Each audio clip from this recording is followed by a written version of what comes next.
Merci. Je dirais d'abord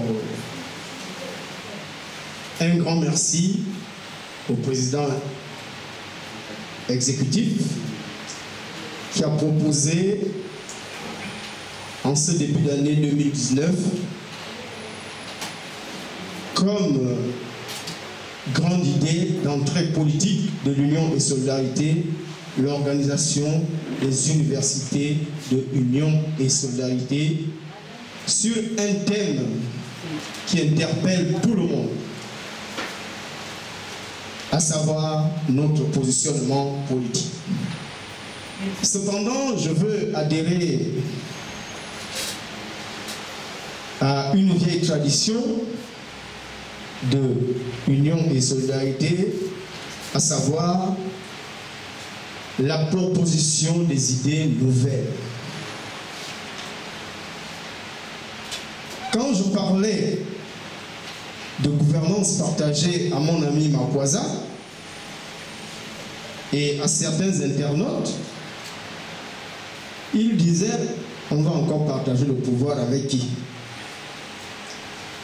Je vais me faire le plaisir d'édifier mon ami Makwaza de ce qu'est la gouvernance partagée, mais aussi, au-delà de M. Makwaza, tous les participants à ces universités. Je suis Célestin Ela Olomo, secrétaire général adjoint 3 chargé de l'organisation des manifestations publiques. Monsieur le président exécutif, monsieur le recteur, distingués invités, mesdames, messieurs, pour dire que de plus en plus d'individus, de collectifs, d'organisations ont pris conscience que mettre en place une gouvernance était un des vecteurs les plus puissants pour acter un véritable changement chez l'individu. Et donc, dans les organisations qu'ils créent, interroger le pouvoir, l'autorité, la souveraineté individuelle par le prisme de la gouvernance. C'est accepter de revisiter les fondements souvent inconscients de l'action collective et aussi d'accepter de réinterroger nos conditionnements et comportements personnels dans un groupe au service de la mission, de la raison d'être, de l'action menée.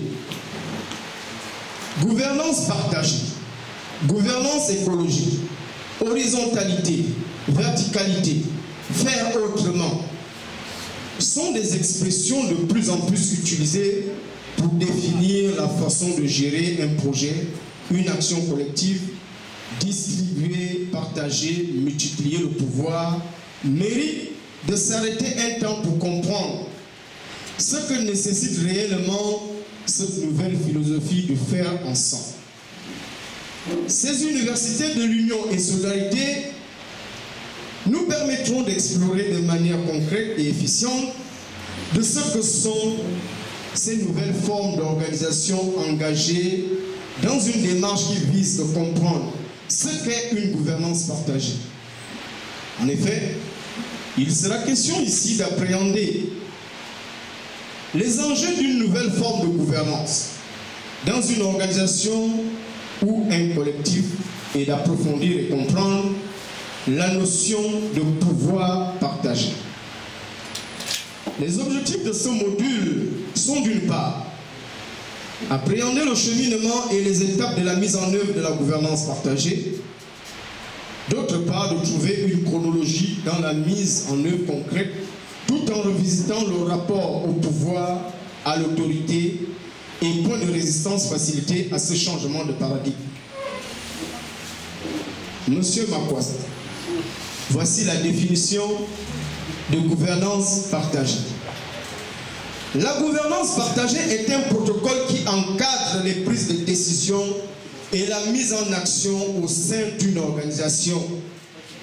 C'est un système qui distribue de manière équivalente le pouvoir et les responsabilités entre les acteurs concernés. C'est la formalisation du faire ensemble. Vous comprenez que Excusez-moi, je vais baisser un peu. Je disais que c'est la formalisation du faire ensemble. La gouvernance partagée est l'art de décider ensemble. Elle obéit au principe de prise de décision consensuelle avec des rôles clairs et bien délimités. Un périmètre de responsabilité explicite, des règles strictes, une volonté profonde de redistribuer le pouvoir et une raison d'être au service de la société. L'idée générale est de servir un réseau horizontal de valeurs et de principes, à savoir l'équité, la transparence, l'apprentissage, l'adaptabilité et la collaboration pour une prise en charge des responsabilités collectives. Nous pouvons nous poser la question de savoir comment créer les conditions d'une gouvernance partagée. Nous disons que par le développement des initiatives et des dynamiques de coopération, il faut initier la consultation des acteurs et parties prenantes mobilisées pour conduire les actions, élaborer une méthode commune de réalisation des états de lieux partagés, mettre en place une programmation des rencontres pour le suivi et la mise en débat des états de lieux, mettre en place un plan d'action autour des problématiques d'intérêt commun, mise en place des dispositifs d'accompagnement, mise en place des structures de pilotage chargées du suivi et de l'évaluation des actions retenues, création d'une conférence annuelle ayant pour vocation de rendre les comptes des avancées, des réussites, des échecs et de fixer les réorientations et les priorités pour l'avenir. Je citerai Benoît Levesque, philosophe français, qui dit ceci: la gouvernance partagée peut s'associer aux institutions à travers un partenariat pour la prise en charge des services d'intérêt général.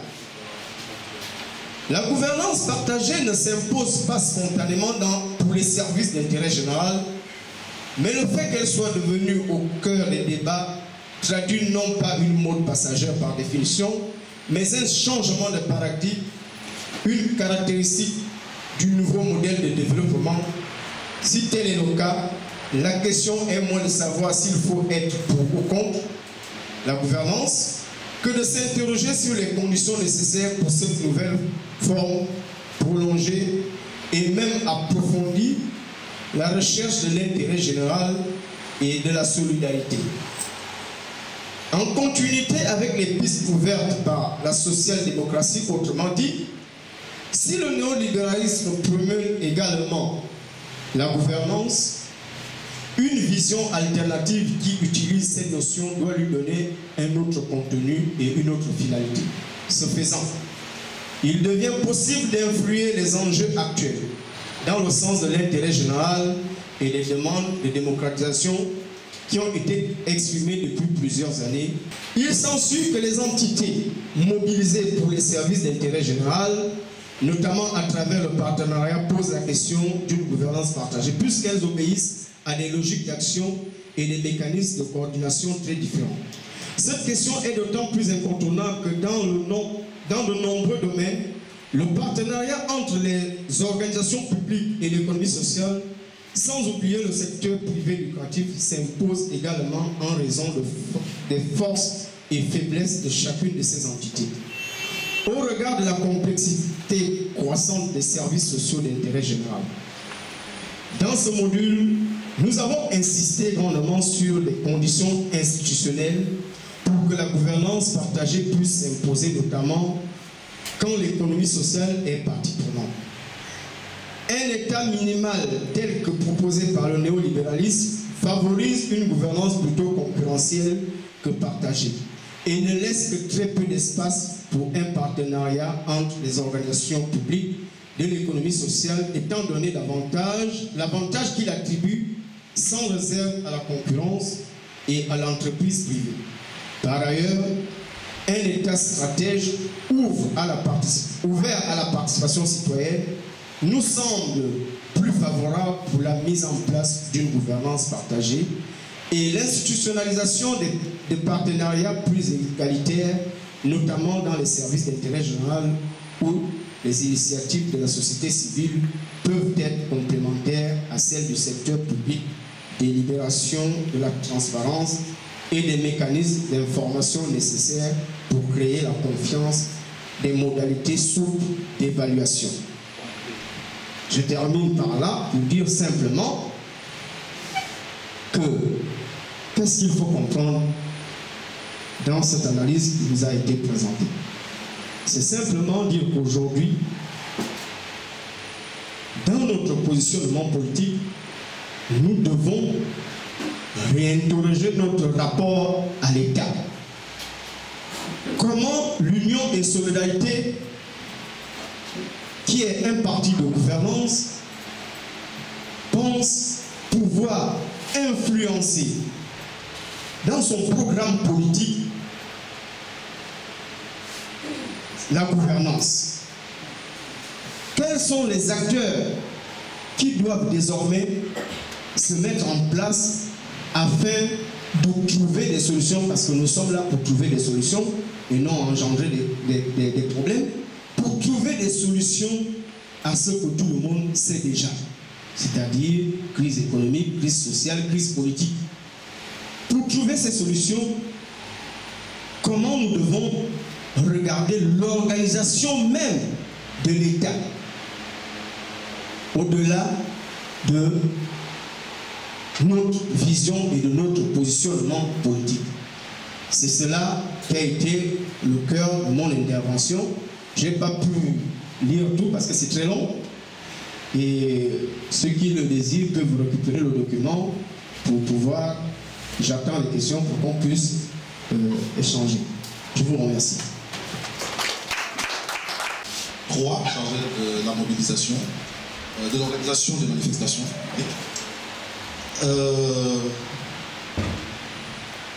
Vous avez fait un peu plus de 22 minutes. Cela montre avec la première intervention qu'il y a beaucoup à dire. Et surtout que dans nos rangs, nous avons de la qualité. Le président ne manque pas une seule occasion, ne rate pas une seule occasion pour rappeler que nous avons de la qualité.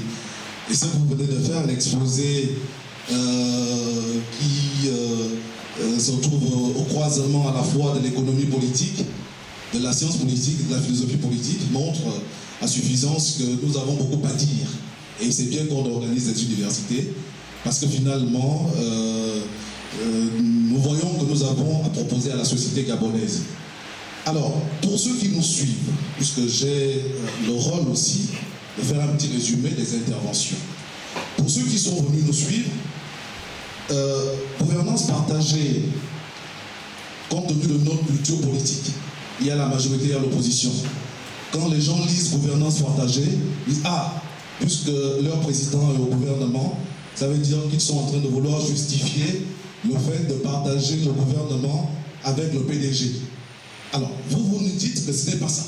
Ce n'est pas ça. Ce n'est pas ça, parce que gouvernance partagée, ce n'est pas le partage du pouvoir avec le PDG.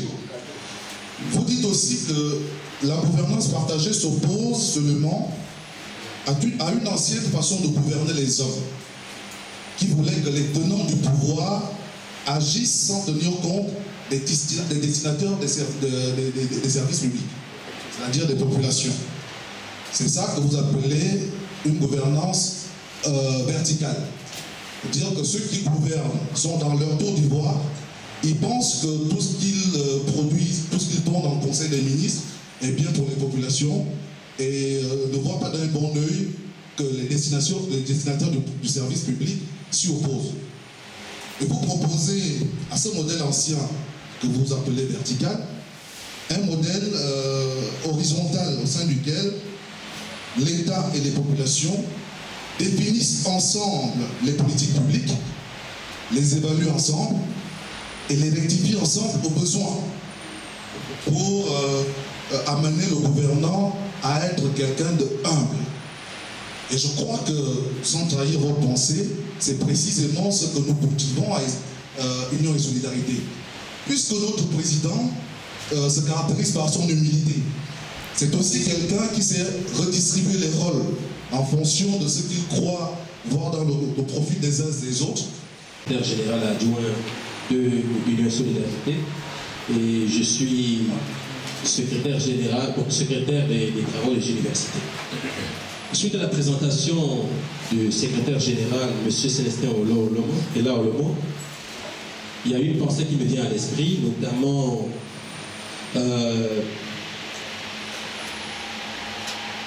j'ai pris part à un forum sur la paix au compte du mouvement des jeunes UPGistes quand j'étais encore secrétaire général à Angonji. Et en même temps, quand j'étais secrétaire général du mouvement des jeunes, gouvernance collaborative. Et au sein de cette gouvernance collaborative, on consacrait tout de suite la déchéance du socialisme, la déchéance du libéralisme et du capitalisme. Et il fallait à cet effet que l'on préconise la promotion de la social-démocratie avec la gouvernance collaborative. Et cette gouvernance collaborative naît du fait qu'on observe dans la société une radicalisation des populations, le refus des populations de se reconnaître dans les institutions et le fait que les autorités qui sont en place ne soient pas bien perçues par les citoyens. Donc, alors, vu le diagnostic posé, il était proposé qu'il soit mis en place des structures au sein des différentes provinces ou différentes villes pour permettre à chaque association, chaque pouvoir central qui devait désormais décider, prendre des décisions en tenant compte des aspirations des populations. Au meeting à Aoungu, j'avais interpellé les populations d'Aoungu sur le fait que le Transgabonais existe à Ovendo depuis plus de 30 ans. Comment comprendre qu'une société qui engrange autant d'argent ne soit pas capable de mettre en place une passerelle entre l'ASNI et le nouveau marché? Je crois que le directeur de CETRAG m'a écouté parce qu'il est en train de construire la passerelle. Oui, il est en train de la construire. Sauf que il a bien entendu ce que je disais. Mais malheureusement, il faillit. Là où il faillit, c'est que la passerelle, je ne sais pas, c'est pas encore terminé. Bon, je lui laisse le bénéfice du doute. Parce qu'il n'a pas étudié la construction de la passerelle, il n'a pas consulté les populations. C'est ça le problème. Parce que la question qui se pose aujourd'hui, c'est que est-ce qu'il y aura des ascenseurs pour les handicapés, pour les personnes transportant des brouettes et autres? Parce que c'est bien bon, ils ont fait un truc, ça va très haut. Mais les handicapés feront comment? S'il avait consulté avant de se mettre au travail, on lui aurait dit, au lieu de construire la passerelle, ce serait peut-être mieux de faire un tunnel qui aurait été non seulement moins coûteux, mais qui aurait été en accord avec le souhait des populations qui y habitent. Donc, je vais vous dire que la gouvernance partagée, si on l'appliquait au Gabon, elle peut s'appliquer dans tous les domaines d'activité. De la petite association à la collectivité locale, au gouvernement. Le pan majeur de la gouvernance partagée, c'est lequel? C'est c'est la responsabilité. On responsabilise chacun à son échelle d'intervention.